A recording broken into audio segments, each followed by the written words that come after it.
মাধ্যমিক পর্যায়ে আগামী ৩০ জুন চলতি বছর এইচএসসি পরীক্ষা ২০২৪ শুরু করতে যাচ্ছে।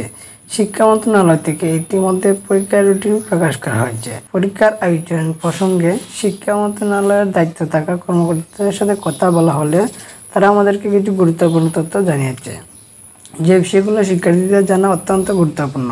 আজকে আমরা আলোচনা করব সেই বিষয়গুলো সম্পর্কে, যে বিষয়গুলো শিক্ষা মন্ত্রণালয় থেকে শিক্ষার্থীদের উদ্দেশ্যে জানিয়েছে। এইচএসসি পরীক্ষা ২০২৪ কেন্দ্রে শিক্ষার্থীদের সঠিক সময় প্রবেশ করতে হবে।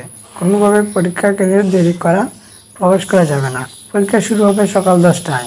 শিক্ষার্থীদের 9:30টার দিকে পরীক্ষার পক্ষে আসন গ্রহণ করতে হবে।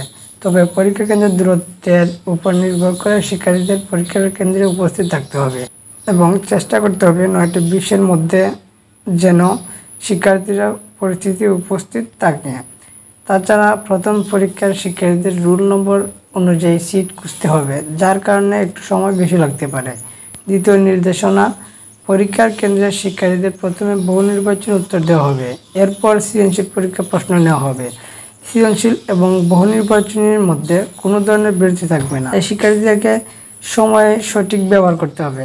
কোনোভাবে শিক্ষার্থীরা যেন সময় অপচয় না করে না। প্রথমে তারা 30 মিনিট পাবে নৈর্ভিত্তিক পরীক্ষা দেওয়ার জন্য। 10:30 তাদের কাছ থেকে নৈর্ভিত্তিক উত্তরপত্র নেওয়া হবে এবং সৃজনশীল প্রশ্ন দেওয়া হবে। এভাবে শিক্ষার্থী তাদের পরীক্ষা কার্যক্রম সম্পন্ন করবে। তৃতীয় নির্দেশনা, শিক্ষার্থীরা কোনো ধরনের প্রোগ্রামিং ক্যালকুলেটর ব্যবহার করতে পারবে না, শুধুমাত্র সাধারণ সায়েন্টিফিক ক্যালকুলেটর ব্যবহার করতে পারবে।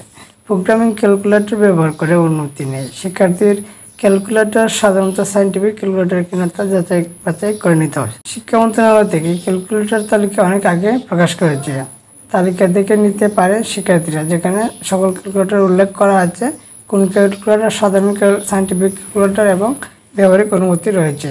চতুর্থ নির্দেশনা, এইচএসসি পরীক্ষা ২০২৪ পরীক্ষা কেন্দ্রে কোনো ধরনের ডিজিটাল ডিভাইস নিয়ে যেতে পারবে না। এক্ষেত্রে কোনো ধরনের মোবাইল ফোন, স্মার্ট ঘড়ি, কলম ব্যবহার করার অনুমতি পাবে না। শুধুমাত্র একজন কেন্দ্র সচিব পরীক্ষা কেন্দ্রে সাধারণ একটি ফিচার্স ফোন ব্যবহার করতে পারে। তাছাড়া কেউ মোবাইল ফোন ব্যবহার করার অনুমতি পাবে না। পঞ্চম নির্দেশনা, OMR ফর্ম সঠিকভাবে পূরণ করতে হবে। কোনোভাবে রুল নম্বর, রেজিস্ট্রেশন নম্বর ভুলভাল করা যাবে না।